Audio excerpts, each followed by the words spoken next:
Hello friends, welcome to teaching Kishan. તો આજથી આપણે એક નવા સબ્જેક્ટની શરૂઆત કરવા જઈ રહ્યા છે, નવા વિષયની શરૂઆત કરવા જઈ રહ્યા છે. એ છે ફિઝિકલ જિયોગ્રાફી એટલે કે ભૌતિક ભૂગોળ. ઘણા લાંબા સમયથી ઘણા બધા સ્ટુડન્ટો કોમેન્ટ કરતા હતા કે સર તમે ઇન્ડિયન જિયોગ્રાફી અને ગુજરાતની જિયોગ્રાફી એટલે કે ભારતની ભૂગોળ અને ગુજરાતની ભૂગોળ તો ચલાવી દીધી, બહુ બેસ્ટ રીતના ચલાવેલી છે, પરંતુ આ ફિઝિકલ જિયોગ્રાફી જે તમારા સિલેબસની અંદર અવારનવાર ડિટેલ્સની અંદર આખો એક ટોપિક લખેલો હોય છે, સાહેબ આ કરાવી દો તો અમારે જિયોગ્રાફીનો એક આખો પોર્શન પૂરો થઈ જાય. તો યસ, એ વસ્તુને ધ્યાનમાં લેતા આજથી આપણે ભૌતિક ભૂગોળ એટલે કે ફિઝિકલ જિયોગ્રાફીની શરૂઆત કરીએ છીએ. અને જે સ્ટુડન્ટને નથી ખબર એમને હું કહી દઉં છું, આપણે ડિટેલ્સમાં ભારતની ભૂગોળ અને ગુજરાતની ભૂગોળ એની પ્લે લિસ્ટ તમને આપણી યુટ્યુબ ચેનલમાં મળી જશે. મેં ડિટેલ્સમાં નકશા દ્વારા, મેપ દ્વારા એકદમ પ્રીમિયમ લેવલે મેં ઇન્ડિયન જિયોગ્રાફી અને ગુજરાતની જિયોગ્રાફી ચલાવેલી છે. એ બે પ્લે લિસ્ટ તમે જોઈ લો ને, એના પછી તમારે ઇન્ડિયન જિયોગ્રાફી, ગુજરાત જિયોગ્રાફીમાં કંઈ જ કરવાની જરૂર નથી. એટલું ડિટેલ્સમાં, એટલું નકશા દ્વારા, એ રીતના પરફેક્ટ રીતના મેં ચલાવેલું છે. તો આઈ હોપ સો તમે ઇન્ડિયન જિયોગ્રાફી અને ગુજરાતની જિયોગ્રાફીના લેક્ચર જોઈ લીધા હશે. તમને કોઈ કોર્સની અંદર ના જોવા મળે, પ્રીમિયમ કોર્સ, પેડ કોર્સ, એવા મેં લેક્ચર એની અંદર લીધેલા હશે. હવે એક ટોપિક જે આપણો બાકી રહી ગયો છે, એક આખો પોર્શન જે બાકી રહી ગયો છે, ભૌતિક ભૂગોળ ફિઝિકલ જિયોગ્રાફી, હવે આપણે એ જોઈશું. ફિઝિકલ જિયોગ્રાફી તમે જોશો તમારા સિલેબસની અંદર ક્લિયર અલગથી જ આખો એક જિયોગ્રાફીની અંદર પોર્શન મૂકેલો હશે, ફિઝિકલ જિયોગ્રાફી ભૌતિક ભૂગોળનો, જેની અંદર બ્રહ્માંડ, પૃથ્વીની આંતરિક રચના અને બીજા ઘણા બધા ટોપિક હશે એની અંદર.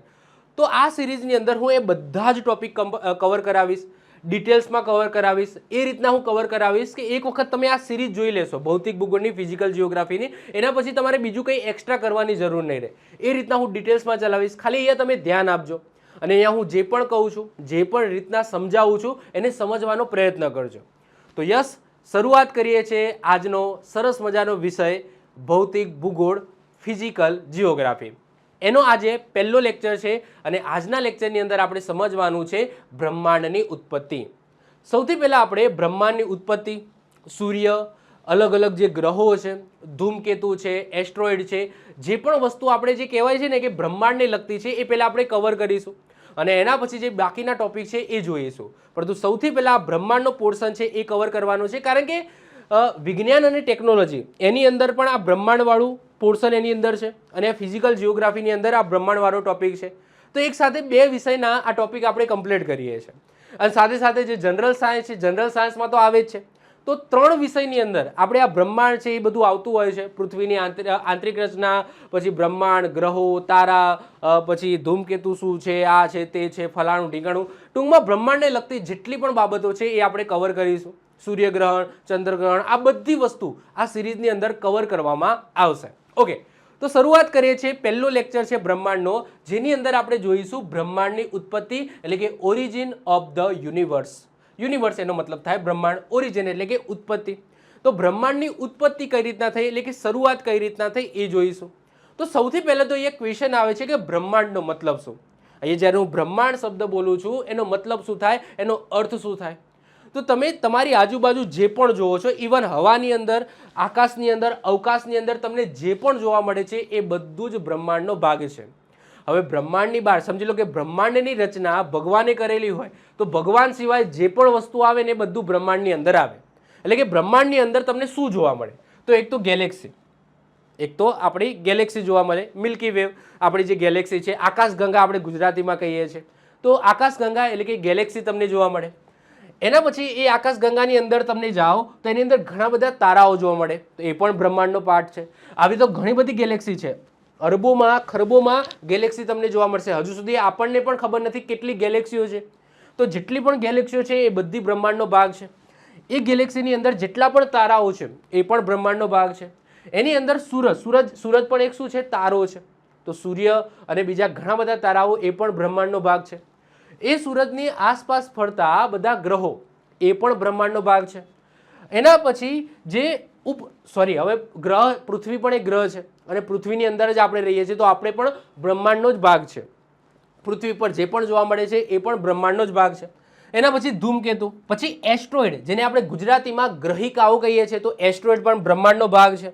એના પછી અવકાશની અંદર તમને ગેસ અને ધૂળના વાદળો જોવા મળશે, જેને નિહારિકા કહેવામાં આવે છે અને ઇંગ્લિશમાં એને નેબ્યુલા કહેવામાં આવે છે. તો નેબ્યુલા એટલે કે ગેસ અને ધૂળના જે પણ વાદળો તમને જોવા મળે છે જેને આપણે નિહારિકા કહીએ છીએ એ. બ્લેક હોલ એ પણ આવી જશે. સમય અને સ્પેસ એટલે કે સ્પેસ એન્ડ ટાઈમ, અવકાશ અને સમય એ પણ એની અંદર આવી જશે. ઉપગ્રહો, આપણા પૃથ્વીની આસપાસ ચંદ્ર જે ઉપગ્રહ છે પૃથ્વીનો, તો એ પણ એની અંદર આવી જશે. ટૂંકમાં બ્રહ્માંડની અંદર આ બધી જ વસ્તુ આવી જશે. આ બધી જ વસ્તુ શેનો ભાગ છે? બ્રહ્માંડનો ભાગ છે. તો આ બ્રહ્માંડની ડેફિનેશન થઈ ગઈ. એટલે મેં ટૂંકમાં કીધું ને કે આપણે જો એવું માની લઈએ કે ભગવાને બ્રહ્માંડ બનાવ્યું છે, તો ભગવાન સિવાય બધી વસ્તુ બ્રહ્માંડ છે. ભગવાન સિવાય બધી વસ્તુ બ્રહ્માંડ છે. અને આપણે એવું માનીએ કે ભાઈ ભગવાન તો પૃથ્વી ઉપર જ છે, આપણા અંદર જ છે, તો ભગવાન પણ બ્રહ્માંડનો ભાગ છે. ઓકે, તો તમે જે પણ કહો, તો બ્રહ્માંડ એટલે કે યુનિવર્સ એટલે શું? કે સમગ્ર અવકાશ, સમય, પદાર્થ જે પણ તમને દેખાય છે અને ઉર્જાનો અપરંપાર વિસ્તાર, એને જ આપણે બ્રહ્માંડ કહીએ છીએ. બ્રહ્માંડની અંદર શું આવશે? તો બ્રહ્માંડની અંદર આકાશગંગાઓ જેને ઇંગ્લિશમાં ગેલેક્સી કહેવામાં આવે છે, પછી તારાઓ સ્ટાર્સ, ગ્રહો જેને પ્લેનેટ્સ કહેવામાં આવે છે, ઉપગ્રહો જેને સેટેલાઇટ્સ કહેવામાં આવે છે. હવે ઉપગ્રહો કુદરતી પણ હોય, કૃત્રિમ પણ હોય. એટલે કે આપણે જે સેટેલાઇટ મોકલે છે એને પણ સેટેલાઇટ કહેવામાં આવે, અને ચંદ્ર છે એ ચંદ્ર પણ સેટેલાઇટ છે, એટલે કે ઉપગ્રહ છે પૃથ્વીનો, તો એ કુદરતી છે. પછી ધૂમકેતુ, પછી ગ્રહિકાઓ જેને આ જે ધૂમકેતુ છે એને ઇંગ્લિશમાં કોમેટ્સ કહેવામાં આવે, અને ગ્રહિકાઓ જેને ઇંગ્લિશમાં એસ્ટ્રોઇડ કહેવામાં આવે. પછી ગેસ અને ધૂળના વાદળો જેને યાદ રાખજો નિહારિકા કહેવામાં આવે છે. નિહારિકા એટલે શું? કે તમને અહીંયા દેખાડું તો આ દેખાય છે. ઓકે, તો અવકાશની અંદર આવા ધૂળના વાદળો તમને જોવા મળે, તો એને શું કહેવામાં આવે? નિહારિકા કહેવામાં આવે. અને ઇંગ્લિશમાં શું કહેવામાં આવે? નેબ્યુલા કહેવામાં આવે. તો ગેસ અને ધૂળના વાદળો જેને નિહારિકા કહેવામાં આવે છે અને ઇંગ્લિશમાં એને નેબ્યુલા કહેવામાં આવે છે. પછી બ્લેક હોલ્સ છે, અને અવકાશ અને સમય આ બધાનો સમાવેશ એની અંદર થાય છે? તો બ્રહ્માંડની અંદર થાય છે. બ્રહ્માંડનો જે ભાગ આપણે જોઈ શકીએ છીએ, આપણને જે દેખાય છે, બ્રહ્માંડનો જે ભાગ દેખાય છે એને શું કહેવામાં આવે? ઓબ્ઝર્વેબલ યુનિવર્સ કહેવામાં આવે છે. જે આપણને દેખાય છે એ ભાગ, જેનો વ્યાસ આશરે 93 અબજ પ્રકાશ વર્ષ છે. હવે એક શબ્દ આવે છે પ્રકાશ વર્ષ. સાહેબ પ્રકાશ વર્ષ શું છે? તો આ એકમ છે. શેનો એકમ છે? અંતરનો એકમ છે. પરંતુ એ એટલો મોટો એકમ છે. હવે સિમ્પલ વસ્તુ છે કે સમજી લો કે પૃથ્વી અને ચંદ્ર વચ્ચેનું તમારે અંતર માપવું હોય તો તમે કિલોમીટરમાં થોડું માપવાના, મીટરમાં થોડું માપવાના, મપાય? ના મપાય. એના માટે એક મોટો અંતરનો એકમ જોઈએ, તો એ છે પ્રકાશ વર્ષ. તો જ્યારે અવકાશની અંદર જ્યારે કોઈ બે ગ્રહો, સૂર્ય અને ગ્રહો, અથવા તો કંઈ પણ અવકાશની અંદર તમારે માપવું હોય, કારણ કે ડિસ્ટન્સ બહુ મોટું હોય, અવકાશમાં ડિસ્ટન્સ બહુ મોટું હોય, કિલોમીટર બિલોમીટરમાં તમે માપી જ ના શકો, તો એના માટેનો એક એકમ બનાવવામાં આવ્યો છે જેને પ્રકાશ વર્ષ કહેવામાં આવે છે. શું કહેવામાં આવે છે? પ્રકાશ વર્ષ. એને લાઇટ યર્સ કહેવામાં આવે. શું ઇંગ્લિશમાં લાઇટ યર્સ કહો, આપણે ગુજરાતીમાં રાખો પ્રકાશ વર્ષ એને કહેવામાં આવે. પ્રકાશ વર્ષનો મતલબ શું? આ શબ્દ આવે પ્રકાશ વર્ષ, એનો મતલબ શું? તો પ્રકાશ એ અવકાશની અંદર અથવા તો શૂન્ય અવકાશની અંદર, અવકાશ અથવા શૂન્ય અવકાશની અંદર જ્યાં હવા ન હોય ત્યાં એક વર્ષમાં કાપેલા અંતરને એક પ્રકાશ વર્ષ કહેવામાં આવે છે. ફરીથી ડેફિનેશન બોલું છું. પ્રકાશ એ શૂન્ય અવકાશની અંદર જ્યાં કોઈ સમજી લો કે હવા ના હોય, કોઈ પ્રકાશને અવરોધ કરનારું કોઈ પદાર્થ ના હોય, એવી જગ્યા અવકાશની અંદર એક વર્ષની અંદર કાપેલા અંતરને એક પ્રકાશ વર્ષ કહેવામાં આવે છે. એટલે કે પ્રકાશ એ અવકાશમાં, શૂન્ય અવકાશમાં એક વર્ષ દરમિયાન જેટલું અંતર કાપે પ્રકાશ, તો એને એક પ્રકાશ વર્ષ કહેવામાં આવે છે. અને એક પ્રકાશ વર્ષને આપણે જો કિલોમીટરમાં કરીએ કન્વર્ટ, તો કેટલું થાય? તો એક પ્રકાશ વર્ષ એટલે 9.46 ગુણ્યા 1012 કિલોમીટર થાય. વિચાર કરી લો, 9.46 ગુણ્યા 1012 એટલે કે 10 ની પાછળ 12 મીંડા મૂકવાના. ઓકે, 9.46 ગુણ્યા 10 ની પાછળ 12 મીંડા મૂકો, એનો ગુણાકાર કરો તો એટલા કિલોમીટર થાય એક પ્રકાશ વર્ષ. અને અંદાજિત છે, ઓબ્વિયસલી અંદાજિત જ હોવાનું. વૈજ્ઞાનિકોના અનુમાન મુજબ બ્રહ્માંડમાં અજબો આકાશગંગાઓ છે. હજુ આપણને પણ ખબર નથી, એટલા માટે અંદાજિત છે આ બધું. અજબો, અબજો, અજબો, ખરબો, તમે જે પણ કહો, એટલે કે ઇન્ફિનિટી. આપણને પણ ખબર નથી, આ તો જસ્ટ વાક્ય લખેલું છે, પરંતુ આપણને પણ ખબર નથી કેટલા તારાઓ છે, કેટલી ગેલેક્સીઓ છે, કેટલા ગ્રહો છે, કેટલા સૂર્ય છે, આપણને પણ ખબર નથી. હજુ આપણી એવી ટેકનોલોજી બની જ નથી કે આપણને ખબર પડે કે અવકાશની અંદર કેટલી ગેલેક્સી આવેલી છે, કેટલા ગ્રહો છે, કેટલા તારાઓ છે. પરફેક્ટ આપણે ગણી શકીએ એવી કોઈ ટેકનોલોજી છે નહીં, અને હાલ આવવાની પણ નથી એવી. ઓકે, તો અરબો અબજો આકાશગંગાઓ છે અને દરેક આકાશગંગાની અંદર તમને અબજો તારાઓ ખરબો તારાઓ તમને જોવા મળશે. આગળ વાત કરીએ ટોલેમી. હવે જો આ તો અત્યારે આપણને ખબર છે કે ભાઈ પૃથ્વી છે એ પોતાની ધરી ઉપર ફરે છે, પૃથ્વી છે એ સૂર્યની આસપાસ પણ ફરે છે, પૃથ્વીને એક ઉપગ્રહ છે ચંદ્ર નામનો અને એ ચંદ્ર છે એ પૃથ્વીની આસપાસ ફરે છે અને સાથે સાથે સૂર્યની પણ આસપાસ ફરે છે. આ બધી વસ્તુ આપણને અત્યારે ખબર છે કે આપણે રિસર્ચ થઈ ગયું છે, વૈજ્ઞાનિકોએ આ રિસર્ચ કર્યું છે, ઉપર જઈને જોઈ આવ્યા, પુષ્ટિ થઈ ત્યારે આપણને ખબર પડી. પરંતુ આજથી હજારો વર્ષ પહેલાં કોઈને ખબર જ નથી, કોઈ એવી ટેકનોલોજી હતી જ નહીં કે બ્રહ્માંડની વસ્તુ આપણને ખબર પડે કે બ્રહ્માંડમાં શું છે, આ બધા તારાઓ, આ રાતે આ ટમટમે છે એ શું છે, આ બધા ગ્રહો શું છે, સૂર્ય છે એ શું છે અને સૂર્યનો પ્રકાશ કઈ રીતના આવે, કોઈને કશી ખબર જ નથી. તો આજથી હજારો વર્ષ પહેલાં કોઈને કશી જ ખબર નથી. તો ધીમે ધીમે અમુક ખગોળશાસ્ત્રી આવ્યા અને ખગોળશાસ્ત્રીએ પોતાના મંતવ્ય રજૂ કર્યા કે ભાઈ પૃથ્વી છે એ લંબચોરસ છે, ગોળ છે. ટૂંકમાં પહેલાં તો એવું જ હતું ને, આપણને પહેલાં તો એવું કે ભાઈ સમજી લો પૃથ્વી ઉપર આપણે રહેતા હતા. હવે કોઈક એમ કે ભાઈ પૃથ્વી છે પોતાની ધરી ઉપર ફરે છે, તો તમે માનો? કોઈ એવા પુષ્ટિ થઈ જ ના હોય તો તમે માનો કે ના? ઓબ્વિયસલી કે પૃથ્વી પોતાની ધરી ઉપર કઈ રીતના ફરી શકે? આપણે ચોટેલા છે, જો ફરતી હોય તો આપણે પડી જઈએ, ઊંધા થઈ જઈએ. ઓકે, એવું થાય. પછી જો સૂર્યની આસપાસ ફરતી હોય તો કેમ આસપાસ જ ફરે છે, એની અંદર કેમ નથી જતી રહેતી, અથવા કેમ બહાર ફેંકાઈ નથી જતી? તો આવા બધા ક્વેશ્ચનો થાય.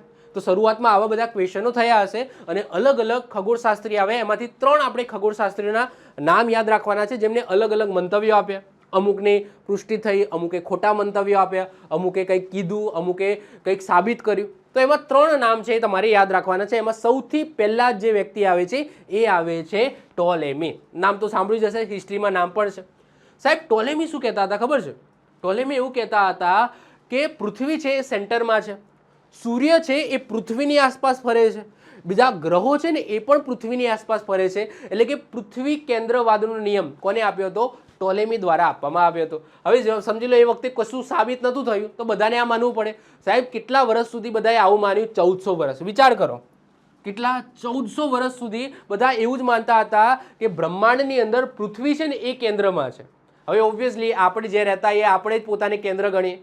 તો પૃથ્વી કેન્દ્રમાં છે અને બધા સૂર્ય અને બીજા ગ્રહો છે ને એ પૃથ્વીની આસપાસ ફરે છે. એટલે કે એ આવું કહેતા હતા કે પૃથ્વી સેન્ટરમાં છે, પછી આ બુધ, શુક્ર, સૂર્ય, મંગળ, ગુરુ, શનિ આ બધા છે ને એ સૂર્યની પ્રદક્ષિણા પૃથ્વીની પ્રદક્ષિણા કરે છે. એવું કોણ કહેતા હતા? સાહેબ ટોલેમી કહેતા હતા. તો ઓબ્વિયસલી અને એ વખતે જ્યાં સુધી કોઈ નવો ખગોળશાસ્ત્રી ના આવ્યો જેને કંઈ કીધું નહીં, સાબિત ના કર્યું, ત્યાં સુધી બધા આવું જ માનતા હતા. એટલે વિચાર કરો 1400 વર્ષ સુધી લોકોને એવું જ હતું કે પૃથ્વી છે એ બ્રહ્માંડની કેન્દ્રની અંદર છે. તો આજથી 2000 વર્ષ પહેલા એટલે કે ઈસવીસન 140માં ગ્રીક ખગોળશાસ્ત્રી આવ્યા હતા ટોલેમી.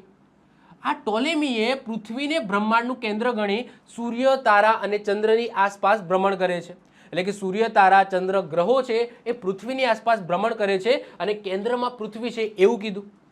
આ સિદ્ધાંતને શું કહેવામાં આવે છે? ભૂકેન્દ્રીયવાદ સિદ્ધાંત કહેવામાં આવે છે. ભૂનો મતલબ થાય પૃથ્વી, એટલે કે પૃથ્વી કેન્દ્રમાં છે એવો સિદ્ધાંત કહેવામાં આવે છે ટૂંકમાં. આ સિદ્ધાંત મુજબ પૃથ્વી બ્રહ્માંડના કેન્દ્રમાં સ્થિર છે અને તે પોતાની ધરી ઉપર પણ ફરતી નથી. આ ભાઈ સાહેબે એમ કીધું પોતાની ધરી ઉપર ફરતી નથી, તો સાહેબ દિવસ રાત કઈ રીતના થાય? તો એમના મતલબ કે પૃથ્વી સ્થિર છે અને સૂર્ય છે એ આસપાસ ફરે છે એટલે દિવસ રાત થાય છે. આ ભાઈનું કહેવું આવું હતું. ક્રમનો વાત થાય તો પૃથ્વીની અંતર મુજબ તેમને ગ્રહોનો ક્રમ આ રીતને આપ્યો હતો કે પહેલા ચંદ્ર છે એ સૌથી નજીક છે પૃથ્વીની, પછી બુધ આવશે, પછી શુક્ર આવશે, પછી સૂર્ય આવશે, પછી મંગળ આવશે, ગુરુ આવશે અને શનિ આવશે. જે ઇમેજની અંદર બતાવ્યું છે ને એ રીતના એમને કીધું હતું કે પૃથ્વી છે, પછી સૌથી પહેલા ચંદ્ર છે એની આસપાસ, પછી શું છે? બુધ છે, પછી શુક્ર, સૂર્ય, મંગળ, ગુરુ, શનિ આ રીતના ગ્રહો છે એ પૃથ્વીની આસપાસ ફરે છે એવું આ ભાઈ સાહેબે કીધું હતું. એના પછી જે વૈજ્ઞાનિક આવ્યા કોપરનિક્સ. સાહેબ આ કોપરનિક્સે કીધું કે સૂર્ય છે એ સૂર્ય કેન્દ્રમાં છે, બ્રહ્માંડના કેન્દ્રમાં સૂર્ય છે. જો હાલાકી બ્રહ્માંડના કેન્દ્રમાં સૂર્ય નથી, સૂર્ય પોતે પ્રદક્ષિણા કરે છે ગેલેક્સીની એટલે કે આકાશગંગાની. તો આમને શું કીધું હતું કે સૂર્ય કેન્દ્રીય સિદ્ધાંત આપ્યો હતો. આગળ વાત કરીશું કોપરનિક્સની. તો કોપરનિક્સે આ જે મંતવ્ય હતું એટલે કે આ જે ભ્રમ છે એ બધાનું તોડ્યો હતો અને એમને કીધું કે પૃથ્વી છે એ કેન્દ્રમાં નથી. શું કેન્દ્રમાં છે? સૂર્ય એ બ્રહ્માંડના કેન્દ્રમાં છે અને બધા ગ્રહો ઇવન પૃથ્વી પણ સૂર્યની આસપાસ પ્રદક્ષિણા કરે છે. તો આ સિદ્ધાંત પહેલા લગભગ 1400 વર્ષ સુધી દુનિયા આ જ સિદ્ધાંતને સાચું માનતી હતી. કયો સિદ્ધાંત સાહેબ? આ સિદ્ધાંતને. ઓકે, 1400 વર્ષ સુધી બધા એવું માન્યું કે ભાઈ પૃથ્વી છે એ કેન્દ્રમાં છે. એના પછી સાહેબ કોણ આવ્યું? કોપરનિક્સ આવે, નિકોલસ કોપરનિક્સ. તો નિકોલસ કોપરનિક્સ ક્યારે એમને કીધું? તો આજથી 500 વર્ષ પહેલા, એટલે કે અંદાજિત ઈસવીસન 1543માં પોલેન્ડના ગણિતશાસ્ત્રી અને ખગોળશાસ્ત્રી નિકોલસ કોપરનિક્સ એમને ભૂકેન્દ્રીયવાદને પડકાર્યું અને કીધું કે બ્રહ્માંડ એટલે કે આપણા સૂર્યમંડળના કેન્દ્રમાં પૃથ્વી નથી, પરંતુ કોણ છે સાહેબ? સૂર્ય છે. કોણ છે? સૂર્ય છે. અને પૃથ્વી સહિત તમામ ગ્રહો છે એ સૂર્યની આસપાસ ફરે છે, જેને શું કહેવામાં આવે છે? સૂર્ય કેન્દ્રીયવાદનો સિદ્ધાંત કહેવામાં આવે છે. એમને શું કીધું? તો અત્યારે જે તમે મતલબ કે જે સાબિત થઈ ગયું છે અત્યારે તમને ખબર છે એવી જ વસ્તુ, એટલે કે સૂર્ય છે એ કેન્દ્રમાં છે, સૂર્ય કેન્દ્રમાં છે અને આ બધા ગ્રહો છે એ સૂર્યની આસપાસ ફરે છે. પૃથ્વી છે એ પોતાની ધરી ઉપર ફરે છે. તો એવું કોને કીધું? સૌથી પહેલી વખત આ નિકોલસ કોપરનિક્સ દ્વારા કહેવામાં આવ્યું હતું. તેમણે પૃથ્વીને લઈને બે વસ્તુ કીધું કે પૃથ્વી છે એ ધરી ભ્રમણ પણ કરે છે અને પરિક્રમણ પણ કરે છે. ધરી ભ્રમણનો મતલબ શું? કે પૃથ્વી છે એ પોતાની ધરી ઉપર ફરે છે અને ધરી ઉપર ફરવાના કારણે શું થાય છે? દિવસ રાત થાય છે. એટલે કે આ જે 24 કલાક છે, 24 કલાકની અંદર પૃથ્વી એક રોટેશન પોતાની ધરી ઉપર પૂર્ણ કરે છે અને એના કારણે શું થાય છે સાહેબ? દિવસ રાત થાય છે. અને પરિક્રમણ એટલે શું? તો પરિક્રમણ એટલે પૃથ્વી સૂર્યની આસપાસ ફરે છે, એને પરિક્રમણ કહેવામાં આવે. એને આવર્તકાળ પણ કહેવામાં આવે. આ જે સમયગાળો છે ને, એટલે કે 365 દિવસ, જેને આપણે વર્ષ કહીએ છીએ. તો એક વર્ષ એટલે શું? કે પૃથ્વીએ સૂર્યની આસપાસ એક ચક્કર મારી લીધું. સૂર્યની ફરતે એક ચક્કર મારી લે તો આપણે એને એક વર્ષ કહીએ છીએ. તો પૃથ્વીને સૂર્યની આસપાસ, ઓકે, સૂર્યની ફરતે એક ચક્કર મારવામાં કેટલો ટાઈમ જાય છે? તો અંદાજિત 365 દિવસ જેટલો ટાઈમ જાય છે, જેને આપણે શું કહીએ છીએ? એક વર્ષ કહીએ છીએ. પરફેક્ટલી ટાઈમ તો છે, હું આગળ કહીશ, પરંતુ એક્ઝેક્ટ તમે કહી શકો કે ભાઈ 365 દિવસ જેટલો સમય લાગે છે પૃથ્વીને સૂર્યની ફરતે એક ચક્કર મારવામાં, જેને આપણે એક વર્ષ કહીએ છીએ. તો આ ભાઈએ જ કીધું હતું કે પૃથ્વી બે ટાઈપની પરિભ્રમણ કરે છે, એક તો ધરીભ્રમણ અને એક પરિક્રમણ. પરિક્રમણનો જે સમયગાળો એને આવર્ત સમય પણ કહેવામાં આવે છે, આવર્તકાળ પણ કહેવામાં આવે. ઓકે, પૃથ્વીનો આવર્તકાળ કહીએ છીએ, જે આપણો 365 છે. તો ધરીભ્રમણ એટલે શું? પૃથ્વી પોતાની ધરી ઉપર 24 કલાકમાં એક ચક્કર મારે છે, અંદાજિત 24 કલાક છે. હું આગળ ડિટેલ્સમાં કહીશ એક્ઝેક્ટ કેટલો ટાઈમમાં ફરે છે અને જેના કારણે દિવસ અને રાત થાય છે, પણ તો આમને એવું કીધું હતું. અને પરિક્રમણ એટલે કે શું? કે પૃથ્વી સૂર્યની આસપાસ એક વર્ષ એટલે કે 365 દિવસમાં પોતાનું એક ચક્ર પૂર્ણ કરે છે. આ બંને વસ્તુ આપણને ખબર છે. તો આવું પહેલી વખત કોને કીધું હતું? તો સાહેબ નિકોલસ કોપરનિક્સ દ્વારા કહેવામાં આવ્યું હતું.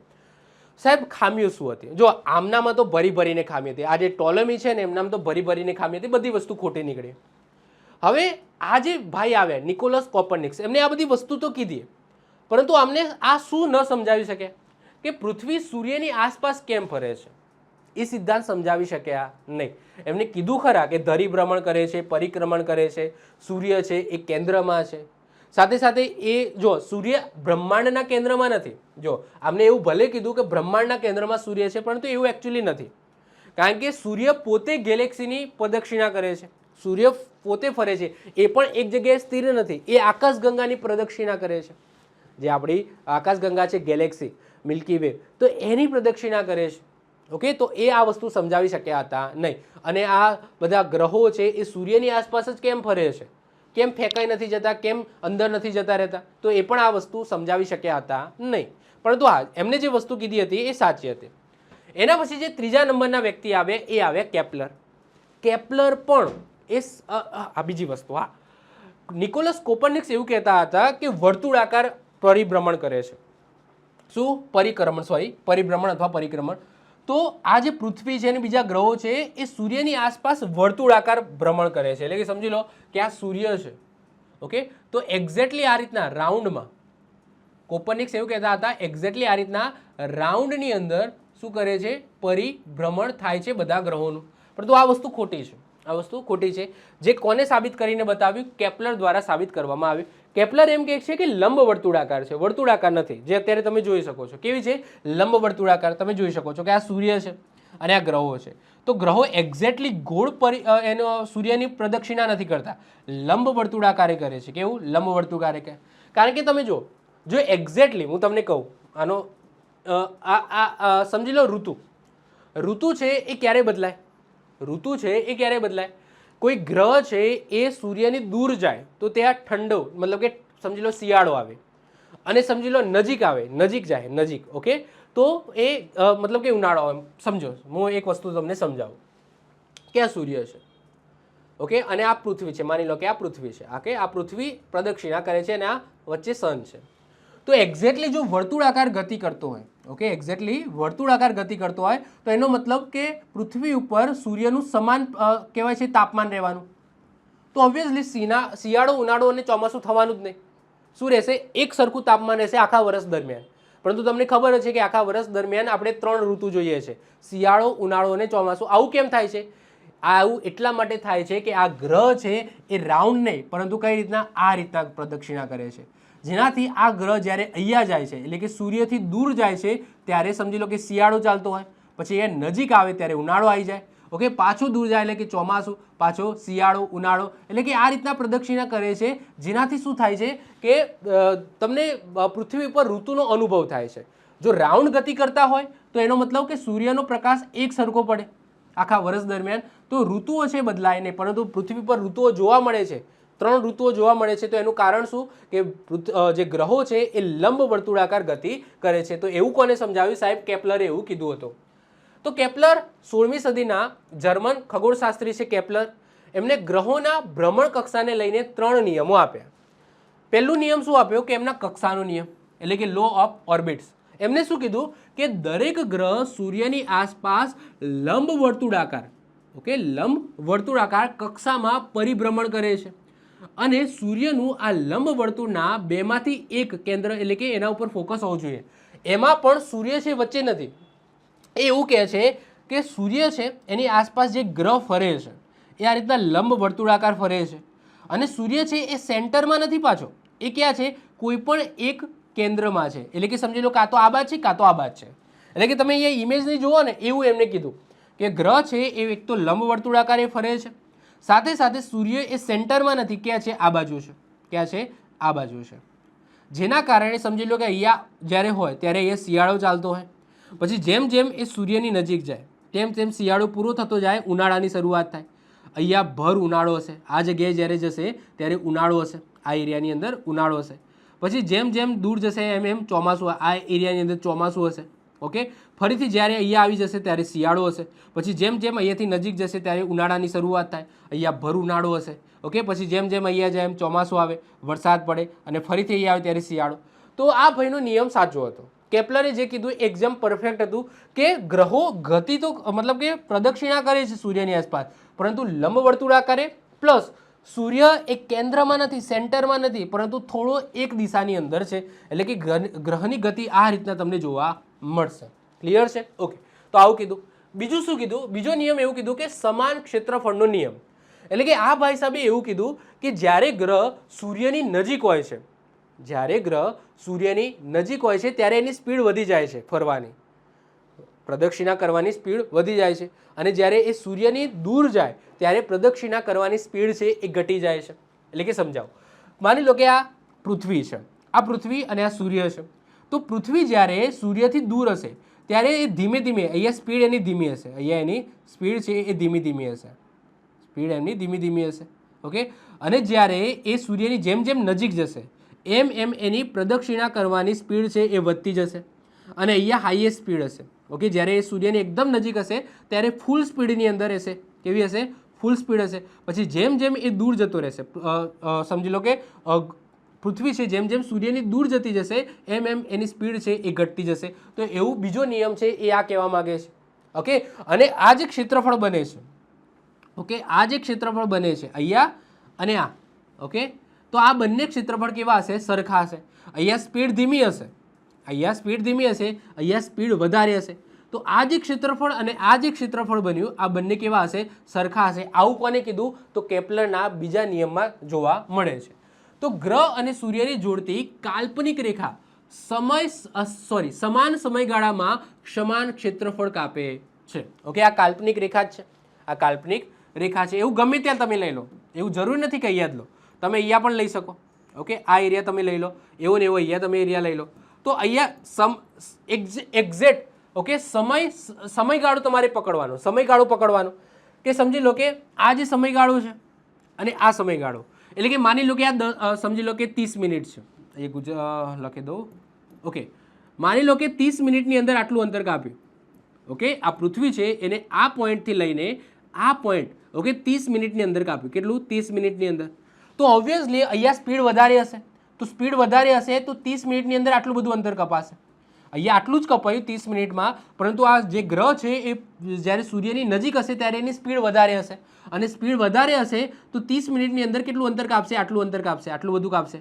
તો અહીંયાથી તમે કાલ્પનિક રેખા બનાવો તો આ એરિયા અને આ એરિયા બંને કેવા હશે? સમાન હશે. તો આ તો જસ્ટ મેં આપ્યું, તમે અહીંયાથી પણ લઈ લખો.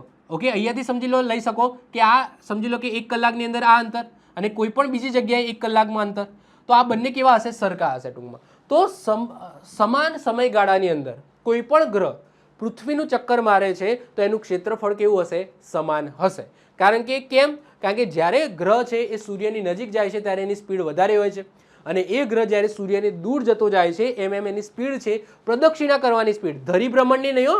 ધરી ભ્રમણની હોય તો પછી 23 કલાક 22 કલાકની અંદર દિવસ પૂરો થઈ જાય. જે પોતાની ધરી પર ફરે છે એ તો સમય સેમ જ રહેશે. આ જે પરિક્રમણ કરવાની, સૂર્યની આસપાસ પરિક્રમણ કરવાની જે સ્પીડ છે એની અંદર વધઘટ થાય છે, એવું કોણ કહે છે? આ કેપ્લર કહે છે. તો આ નિયમ દર્શાવે છે કે ગ્રહની ગતિ તેની આખી કક્ષામાં એક સરખી હોતી નથી. જ્યારે તે સૂર્યની નજીક હોય ત્યારે તેની ઝડપ વધારે હોય છે, જ્યારે ગ્રહ સૂર્યથી દૂર હોય ત્યારે એની ઝડપ ધીમી હોય છે. આ રીતે તે સમાન સમયગાળામાં સરખું ક્ષેત્રફળ આવરી લે છે. તો આવું કોને કીધું? સાહેબ કેપ્લર દ્વારા કહેવામાં આવ્યું છે. કેપ્લરનો ત્રીજો નિયમ જે આવર્તકાળનો નિયમ છે, એટલે કે લો ઓફ પીરિયડ્સ. હવે આ શું છે? તો આ સિમ્પલ છે. જો આની અંદર એટલું બધું ના ઘૂસો. આ એવું કહેવા માંગે છે કે જેટલા ગ્રહ, મતલબ કે જો ઘણા બધા ગ્રહો છે, જે ગ્રહ જેટલો વધારે દૂર હશે એટલો વધારે સમયગાળો લાગશે સૂર્યની પ્રદક્ષિણા કરવામાં. તો આ તો સિમ્પલ કોમન સેન્સ છે. ઓકે, સિમ્પલ કોમન સેન્સ છે કે સમજી લો કે આ સૂર્ય છે. ઓકે, આ સૂર્ય છે. પછી માની લો કે આ સમજી લો કે બુધ છે. ઓકે, પહેલા શું આવશે? બુધ ગ્રહ આવશે. સૂર્યની આસપાસમાં પહેલા જે ગ્રહ આવશે એ બુધ આવશે. બુધ, શુક્ર, પૃથ્વી. પછી બીજા નંબરે શું આવશે? શુક્ર આવશે. ઓકે, બીજા નંબરે શુક્ર આવશે. પછી શું આવશે? પૃથ્વી આવશે આપણે. ઓકે, સમજી લો કે પૃથ્વી આવે. તો ઓબ્વિયસલી સૂર્યથી જેટલો દૂર હશે એ ગ્રહ એટલો વધારે સમયગાળો લાગશે એને પ્રદક્ષિણા કરવામાં. તો આ તો કોમન સેન્સ છે. તો આ જ છે ત્રીજો નિયમ. ત્રીજા નિયમમાં શું કહે છે કે કોઈ પણ ગ્રહ સૂર્યની આસપાસ પરિક્રમણ, એટલે કે સમયનો જે આવર્તકાળ છે એનો વર્ગ એ ગ્રહના લંબવર્તુળાકાર માર્ગની અર્ધદીર્ઘ અક્ષ, એટલે કે સરેરાશ અંતરના ઘનના સમપ્રમાણમાં હોય. એટલે કે ગુજરાતીમાં કહું તો આ નિયમ એવું સમજાવે છે કે ગ્રહ સૂર્યથી જેટલો વધારે દૂર હશે તેને સૂર્યની પ્રદક્ષિણા કરવા, એક પ્રદક્ષિણા કરવા માટે એટલો વધારે સમય લાગશે. ઓબ્વિયસલી કે આ જે બુધ છે એ સૂર્યની નજીક છે તો એનો ઓછો સમયગાળો લાગશે, અને પૃથ્વી છે એ બુધ કરતાં વધારે દૂર છે તો એને બુધ કરતાં વધારે સમયગાળો લાગશે સૂર્યની પ્રદક્ષિણા કરવામાં. જેમ કે પૃથ્વીને 365 દિવસ થાય છે, સૂર્યની આસપાસ ફરવામાં 365 દિવસ જાય છે, જ્યારે બુધની વાત કરીએ તો માત્ર 88 દિવસની અંદર, કેટલા? 88 દિવસની અંદર એ બુધ છે એ સૂર્યનું ચક્કર મારી લે છે. 88 દિવસ, જ્યારે આપણને કેટલા દિવસ લાગે છે? 365 દિવસ લાગે છે. તો આ તો સિમ્પલ છે, કોમન સેન્સ છે કે સૂર્યની જેટલો નજીક હશે તો એને એ ઝડપી એક ચક્કર મારી લે છે, અને જેટલો દૂર હશે એ ગ્રહ તો એને એક ચક્કર મારવામાં વધારે સમય લાગશે. તો આવું કોને કીધું હતું? તો કેપ્લરે પોતાના ત્રીજા નિયમની અંદર આવું કીધું હતું. જેમ કે એ તમે જોઈ શકો, પૃથ્વી કરતાં મંગળ એ સૂર્યથી દૂર હોવાથી તેનો આવર્તકાળ પૃથ્વી કરતાં વધારે હશે. ઓબ્વિયસલી મંગળ છે એ પૃથ્વી કરતાં પણ દૂર છે તો એને પૃથ્વી કરતાં પણ વધારે સમયગાળો લાગશે. એ 365 દિવસ નહીં લે, એનાથી પણ વધારે દિવસો લેશે. સિમ્પલ છે. આ એનો ત્રીજો નિયમ છે. તો કેપ્લરના આ 3 નિયમો છે. હવે ક્વેશ્ચન થાય કે સાહેબ બ્રહ્માંડની ઉત્પત્તિ કઈ રીતના થઈ? તમારા માઇન્ડની અંદર પણ ક્વેશ્ચન થતું હશે કે સાહેબ બ્રહ્માંડ છે એ બન્યું કઈ રીતના? આજથી હજારો, કરોડો, લાખો વર્ષ પહેલા, સાહેબ અરબો વર્ષ પહેલા, અત્યારે ને ક્યારનું આ બ્રહ્માંડ એકચ્યુઅલી બન્યું કઈ રીતના? ક્વેશ્ચન થાય ને, બ્રહ્માંડ કઈ રીતના બન્યું હશે? આ ગ્રહો કઈ રીતના બન્યા હશે? સૂર્ય કઈ રીતના બન્યો હશે? તમે કઈ રીતના બન્યા હશો? શરૂઆત ક્યારથી થઈ હશે? એક એવું કંઈક બિંદુ, એક એવું પોઈન્ટ જ્યાંથી બ્રહ્માંડની શરૂઆત થઈ, તો એવો એક પોઈન્ટ કયો હશે? હવે જુઓ, બધા મનુષ્યો, બધા વૈજ્ઞાનિકોએ અલગ અલગ થિયરી આપી, જેમાં સૌથી સારી અને સૌથી સમજદાર અને સૌથી બધા માને છે એવી જે થિયરી છે એ છે બિગ બેંગ થિયરી. આ જે બિગ બેંગ થિયરી છે, આ બિગ બેંગ થિયરીની અંદર એક એવી વસ્તુ લખવામાં આવી છે જે અત્યાર સુધી બધા લોકો માને છે, એજ ઓફ નાવ તો બધા માને છે કે એ એવું કહેતા હતા બિગ બેંગ થિયરીની અંદર. સૌથી પહેલાં તો બિગ બેંગ થિયરી કોને આપી? તો જ્યોર્જ લિમિત્રે નામના જે વૈજ્ઞાનિક હતા, ખગોળશાસ્ત્રી, એમના દ્વારા આપવામાં આવી છે. એમને શું કીધું કે શરૂઆતમાં બ્રહ્માંડના શરૂઆતમાં એક બિંદુ હતું જેની અંદર પોતાની આંતરિક કંઈક એવી ઘટનાના કારણે વિસ્ફોટ થયો અને વિસ્ફોટ થઈને અલગ અલગ દૂર દૂર સુધી ફેલાયા, જેનાથી અલગ અલગ ગેલેક્સી બની. એ ગેલેક્સીની અંદર અલગ અલગ તારાઓ બન્યા. અમુક એવા ગેસીસ છે, એ ગેસીસ છે એ ગુરુત્વાકર્ષણના કારણે જોડાઈને અમુક ગ્રહો બન્યા. તો એમની થિયરી આવી કંઈક છે અને આને શું કહેવામાં આવે છે? બિગ બેંગ થિયરી કહેવામાં આવે છે. તો કહેવાય છે આ તો જસ્ટ એક વૈજ્ઞાનિકનું મેં કીધું, આવા ઘણા બધા વૈજ્ઞાનિકોએ અલગ અલગ થિયરી આપેલી છે, પરંતુ એ સમયાંતરે આપણે જેમ જેમ સંશોધનો થાય છે એમ એમ એ બધી છે એ મતલબ કે એ ખ્યાલ છે એ નષ્ટ થતો જાય છે, આપણે એમને ખોટી પાડતા થયા છે. પરંતુ આ હજુ પણ એક વિશ્વસનીય થિયરી કહેવામાં આવે છે.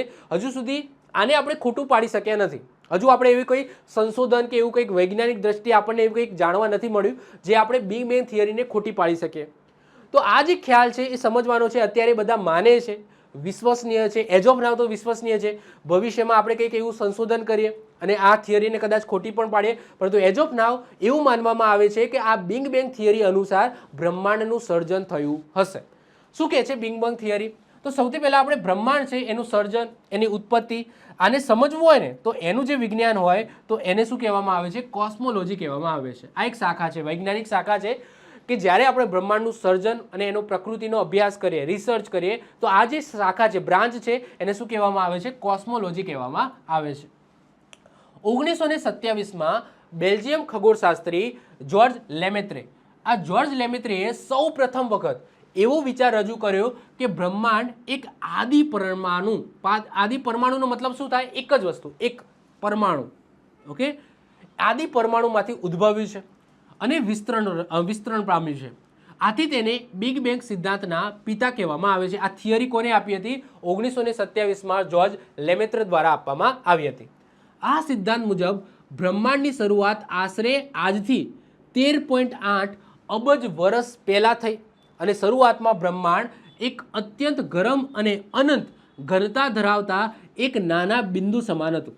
કીધું ને, એક નાના બિંદુ સમાન હતું. તમે અહીંયા ગ્રાફિક્સની અંદર પણ જોઈ શકો છો કે શરૂઆતમાં એક આવું બિંદુ જ હતું, એની અંદર વિસ્ફોટ થયો અને વિસ્ફોટ થવાના કારણે બધા જે ગ્રહો, કણો છે અલગ અલગ ફેલાયા અને એની અંદર પછી અલગ અલગ ગેસીસ છે અને ગુરુત્વાકર્ષણના બળના કારણે બધા ભેગા થયા, અલગ અલગ ગેલેક્સી બની. અલગ અલગ ગેલેક્સીની અંદર અલગ અલગ તારાઓ, અલગ અલગ તારાઓમાં અલગ અલગ એવા ગેસીસ હતા જે એકબીજા સાથે જોડાઈને અલગ અલગ ગ્રહો બન્યા, અલગ અલગ એસ્ટ્રોઇડ બન્યા, આ બન્યા, તે બન્યા. તો આ રીતના એમની રચના થઈ હશે. આવું માનવામાં આવે છે કે બ્રહ્માંડની ઉત્પત્તિ આ રીતના થઈ હશે. તો આ થિયરી છે બિગ બેંગ થિયરી, જે કોને આપી હતી? જ્યોર્જ લેમેત્રે દ્વારા આપવામાં આવી હતી. 1 સેકન્ડના ખૂબ જ નાના ભાગમાં આ બિંદુમાંથી અચાનક વિસ્ફોટ થયો અને તે અકલ્પનીય ગતિએ પ્રસરવા લાગ્યો, અવકાશ એની અંદર પ્રસરવા લાગ્યો. વિસ્ફોટના થોડા સમય પછી બ્રહ્માંડ ધીમે ધીમે ઠંડુ પડવા લાગ્યો, જેના કારણે સબ એટોમિક કણો એટલે કે જે પ્રોટોન, ન્યુટ્રોન અને ઇલેક્ટ્રોન છે એ બન્યા. આ થિયરી છે. એના પછી આશરે આજથી 3,80,000 વર્ષ પછી તાપમાન એટલું બધું ઘટ્યું, એટલું ઠંડુ થઈ ગયું કે હાઇડ્રોજન અને હિલિયમ જેવા પ્રથમ પરમાણુ બન્યા અને આ સમયે બ્રહ્માંડમાં પ્રથમ વખત પ્રકાશ ફેલાયો. આગળ હું નેક્સ્ટ લેક્ચરની અંદર સૂર્યની વાત કરીશ. તો સૂર્યની અંદર હિલિયમ અને હાઇડ્રોજન, આ હાઇડ્રોજન અને હિલિયમનો શું ભાગ હોય છે? કારણ કે પ્રકાશ માટે જે સૂર્યની અંદર જે પ્રક્રિયા થાય છે, જેનાથી સૂરજમાંથી પ્રકાશ ઉત્પન્ન થાય છે, એ હું તમને સમજાવીશ. તો એની અંદર તમને હાઇડ્રોજન, હિલિયમનો વાત હું તમને એ વખતે કહીશ.